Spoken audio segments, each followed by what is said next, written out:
A'udzubillahi minasyaitonirrajim. Bismillahirrahmanirrahim. Robbi a'udzubika min hamazati sayatin wa a'udzubika robbi ayahdurun. Robbi shrahli sodri wa yassirli amri wahlul 'uqdatam min lisani yafqahu qauli. Assalamualaikum warahmatullahi wabarakatuh. Salam sejahtera untuk kita semua. Rahayu, namaste, om swastiastu, namo buddhaya. Salam kebajikan dan sehat untuk kita semua. Selamat datang di Tabula Rasa, tempat pembelajaran hidup di mana kita sama-sama belajar, membuka pikiran, membuka hati, untuk menuju kepada kesadaran yang lebih baik. Kita akan sama-sama belajar seperti biasa, dan sebelum kita mulai, agar kita bisa hadir utuh di sini saat ini, ada baiknya kita hening dulu. Pikirannya tidak terlalu sibuk, hatinya dibuka, agar pintu hikmah, pintu kesadaran bisa kita dapatkan. Mari kita hadir utuh di sini saat ini dengan menghening. Menghening dipersilahkan.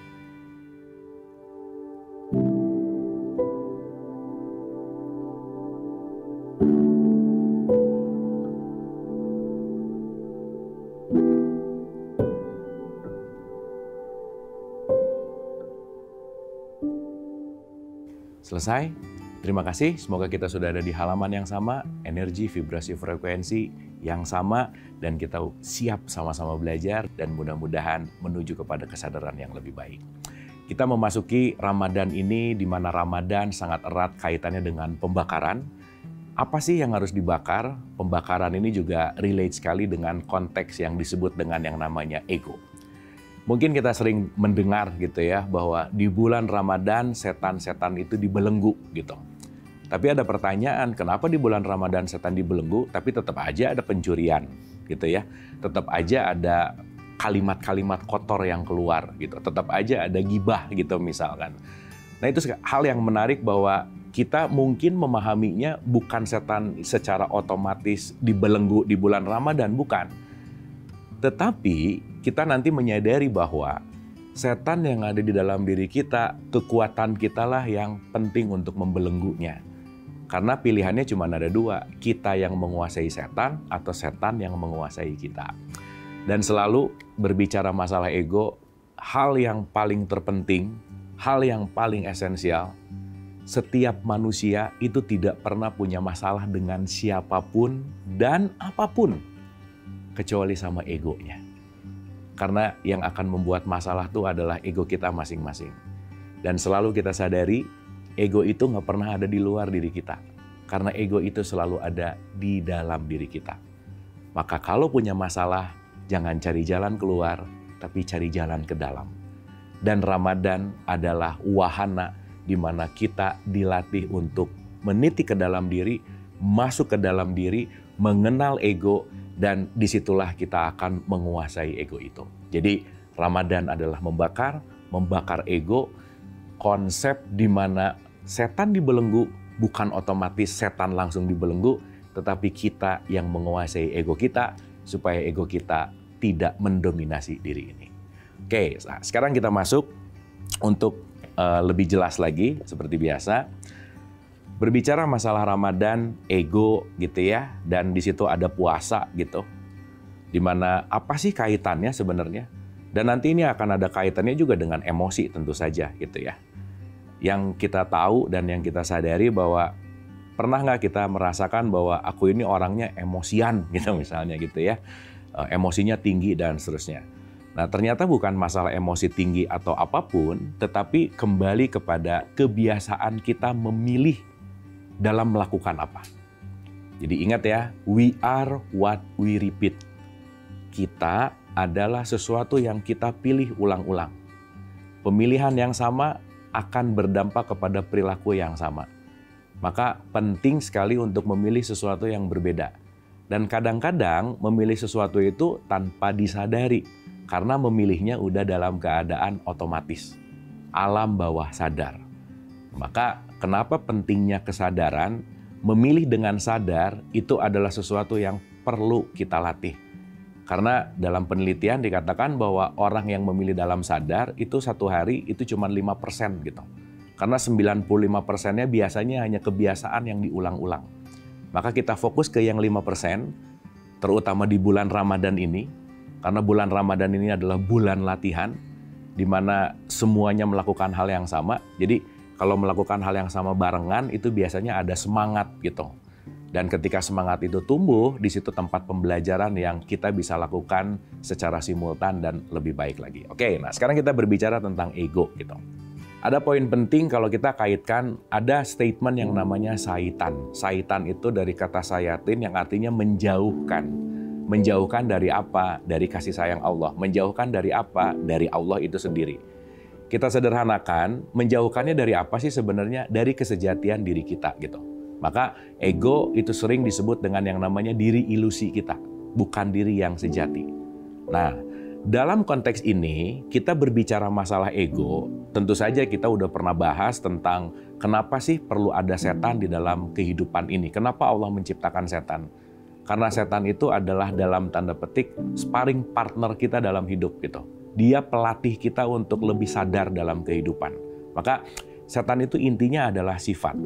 Setan itu adalah intinya perilaku kita gitu. Maka kalau kita berbicara masalah setan ini, ada satu statement yang sangat penting untuk kita renungkan. Barang siapa mengenal setannya, dia akan mengenal Tuhannya. Barang siapa mengenal dirinya, dia akan mengenal Tuhannya. Yang artinya ketika dia menguasai egonya, menguasai emosinya, dia akan benar-benar bisa masuk ke dalam kesadaran yang lebih baik. Nah, saya kasih contoh. Di dalam Al-Quran, di surat 12 ayat 53, itu ada satu statement bahwa ego selalu mengajak kita jauh dari realitas.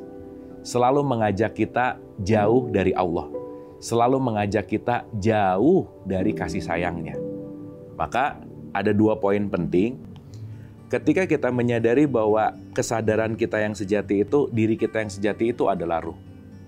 Ruh itu Allah, Allah itu sifatnya adalah kasih sayang. Jadi bahasa sederhananya, secara simpel, kalau egonya naik, dalam tanda petik, sifat ilahiyahnya jadi turun, gitu kira-kira. Jadi ketika ego sedang menguasai diri, maka kesejatian kitanya lagi tidak aktif di situ. Gitu ya. Maka ketika Allahnya dihadirkan, apa yang harus dilakukan? Bagaimana kita menurunkan ego? Maka Ramadan adalah wahana tempat kita menurunkan ego. Nah, sekarang yang jadi pertanyaan, apa sih yang harus kita lakukan? Salah satunya nanti ego ini akan sangat erat kaitannya dengan emosi gitu ya kira-kira. Jadi menarik nih, puasa sih, nggak makan, nggak minum sih, tapi kenapa jadi emosian banget gitu? Jadi sensi banget gitu misalnya, sensitif banget gitu. Yang seharusnya ketika kita berpuasa, ya tentu saja sensitivitas emosinya juga penting untuk kita dalam tanda petik kontrol gitu. Jadi nanti kita mengerti bahwa tidak makan dan tidak minum itu bukan urusan melaparkan diri, bukan. Tapi nanti kita mengerti bahwa tidak makan dan tidak minum itu mengajak untuk kita lebih fokus kepada diri kita. Apa kaitan tidak makan dan tidak minum dan mengolah emosi? Kita bahas setelah ini.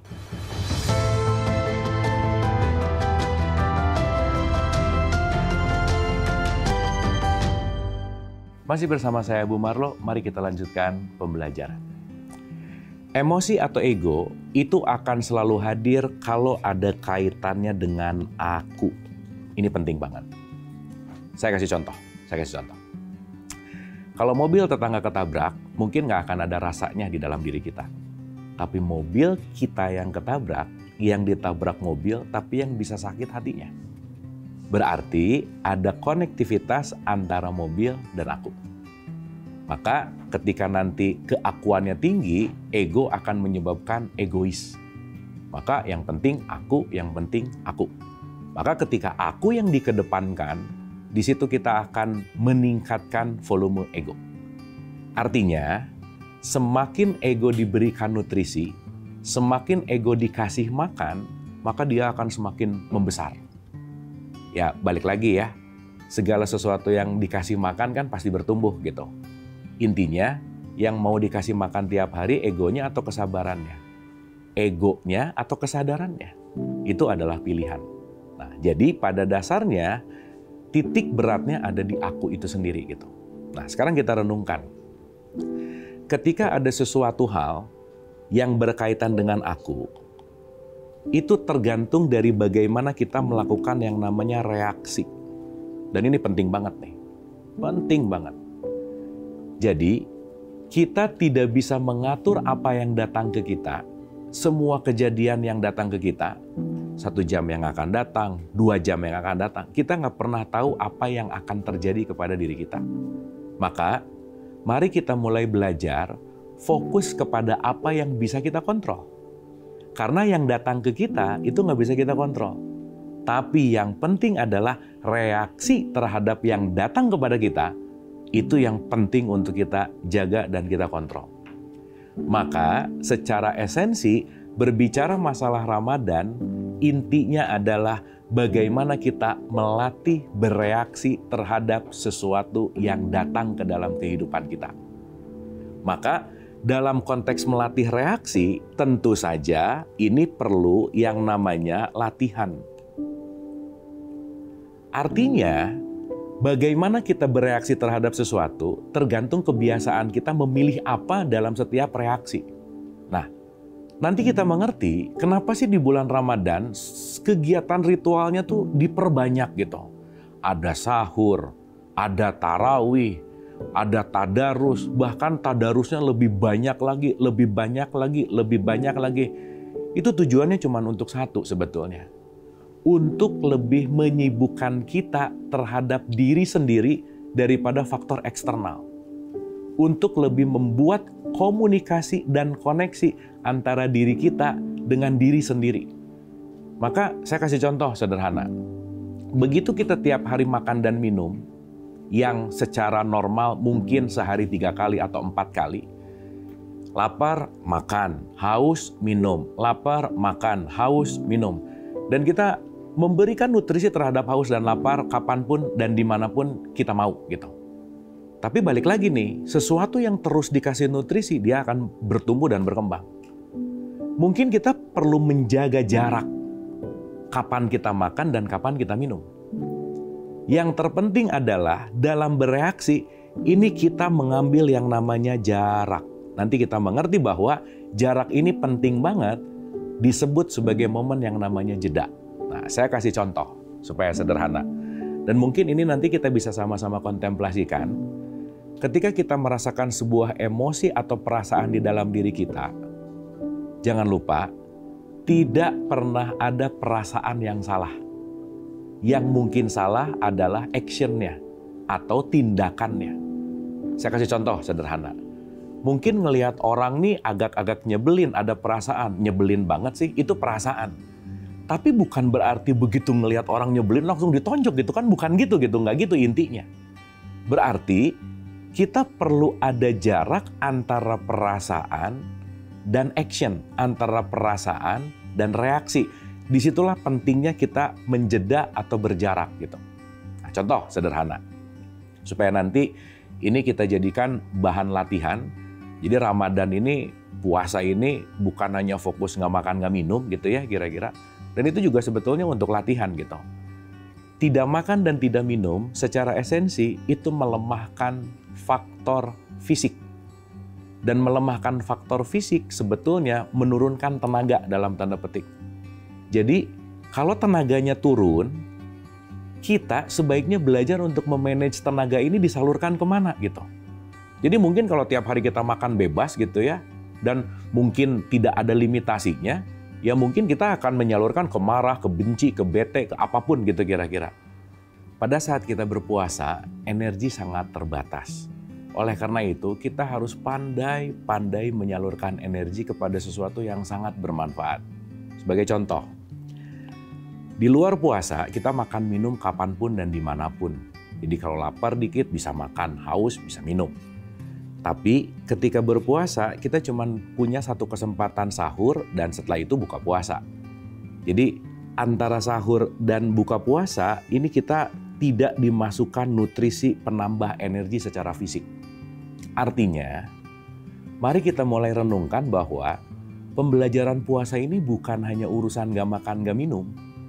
Tetapi dengan energi yang terbatas, kita dilatih untuk bagaimana memanage, mengeluarkan energi ke tempat yang bermanfaat. Apakah saya perlu marah? Apakah saya perlu naik darah untuk jadi teriak gitu misalkan?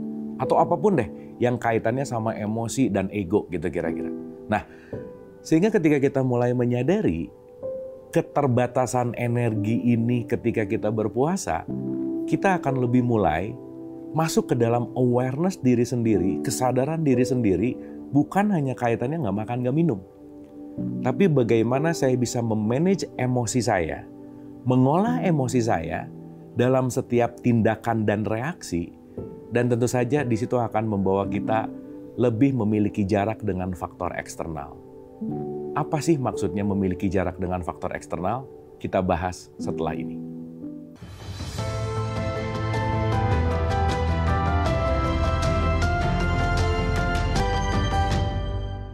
Masih bersama saya Bu Marlo, mari kita lanjutkan pembelajaran.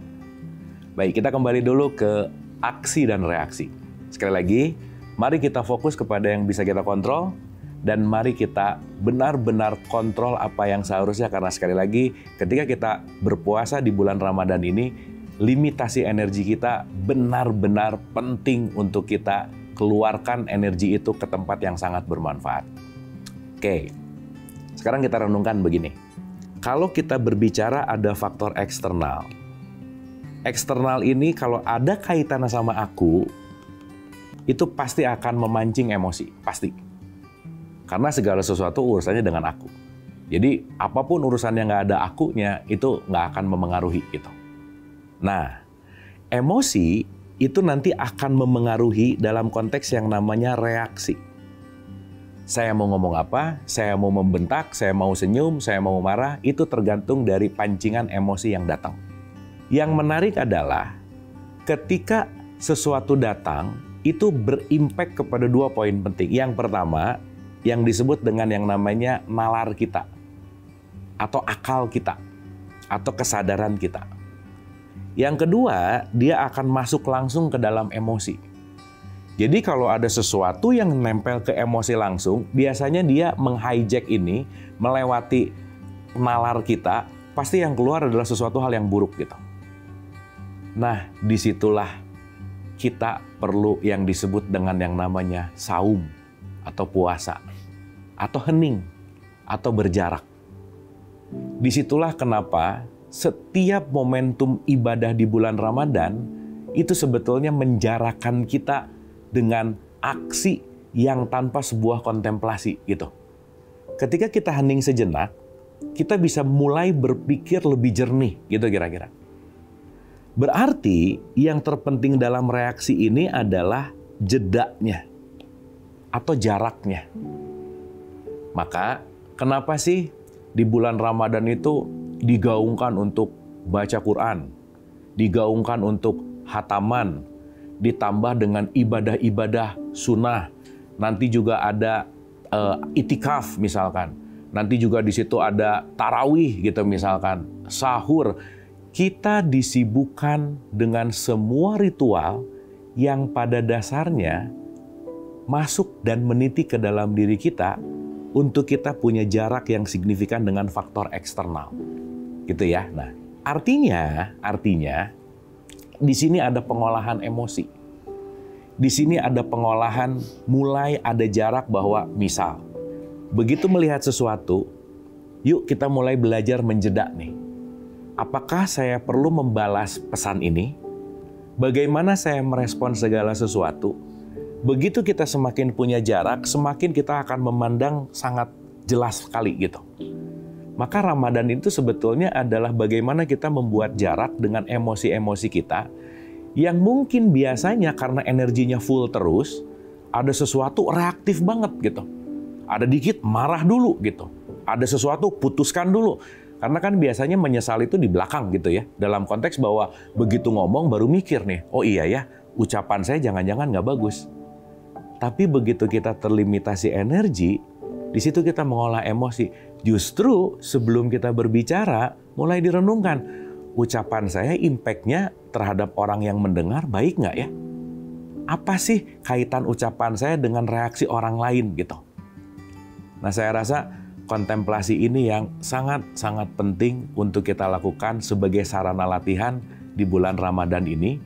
Terlepas dari kita mungkin hanya biasa nggak makan, nggak minum, tapi mungkin juga kita perlu menjeda nih. apa yang kita lakukan, apa yang kita posting misalkan di media sosial, apa yang kita feedback dari semua komentar-komentar yang kaitannya dengan faktor eksternal. Nah, mungkin ini sedikit tips di era media sosial gitu ya, di mana kita saat ini sangat sulit untuk berjarak dengan gadget kita masing-masing. Karena ya semua kegiatan hidup sekarang semuanya udah ada di dalam genggaman kita gitu intinya. Jadi mungkin hal yang bisa kita lakukan dalam mengolah emosi di bulan Ramadan ini dengan mungkin metode yang bisa kita latih, sebisa mungkin selepas bangun tidur itu tidak langsung berhubungan sama gadget kita gitu. Karena semakin kita bangun langsung berhubungan sama gadget, itu kita langsung terbuka hubungan kita dengan faktor eksternal yang di situ tanpa sadar kita cuman slide gitu ya, cuman lihat-lihat intip-intip Instagram, Twitter, Facebook dan seterusnya. Itu jangan-jangan drain energi atau menurunkan energi yang di situ baca sesuatu yang kita nggak suka, emosinya muncul. Baca sesuatu yang nggak cocok, pengen komen dan seterusnya. Jadi di era modern sekarang, di era media sosial sekarang, mungkin salah satu tantangan terbesarnya adalah bagaimana kita berjarak dengan gadget kita masing-masing. Jadi saya rasa dalam kontemplasi ini, hal yang penting ketika sahur misalkan, sahur lepas dulu dari gadget, benar-benar mau melakukan tafakur, mau melakukan meditasi, mau baca Quran, mau belajar apapun, tapi intinya adalah bagaimana kita tetap aware terhadap diri kita, bagaimana kita tetap bisa mengenal ego kita, yang akhirnya kita bisa terus-menerus mengolah emosi kita. Karena balik lagi nih, kembali kepada pesan puasa. Ya ayyuhalladzina amanu kutiba alaikumusiyam kama kutiba alaladzina min qablikum la'alakum tattaqun. Ingat, target akhir dari puasa bukan tidak makan dan tidak minum, tetapi menuju kepada ketakwaan itu sendiri. Dan jangan lupa, ketakwaan poin nomor 1 adalah bagaimana kita melepaskan kemelekatan dengan bersedekah baik lapang maupun sempit. Dan yang kedua, bagaimana kita kontrol amarah, termasuk mengolah emosi. Jangan biarkan energi yang terbatas ini disalurkan kepada sesuatu yang merugikan. Dan puncaknya, ini adalah jalan kebahagiaan untuk kita semua. Bagaimana orang yang mengolah emosi, maka dia akan menjadi orang yang pandai memaafkan kesalahan siapapun. Dan ketika kita sudah masuk ke dalam pandai memaafkan kesalahan siapapun, di situ kita akan menuju kepada fitrah, di situ kita akan menuju kepada ketakwaan, di situ kita akan masuk ke dalam esensi Ramadan itu sendiri. Terima kasih, semoga bermanfaat. Wabillahi taufiq wal hidayah. Assalamualaikum warahmatullahi wabarakatuh.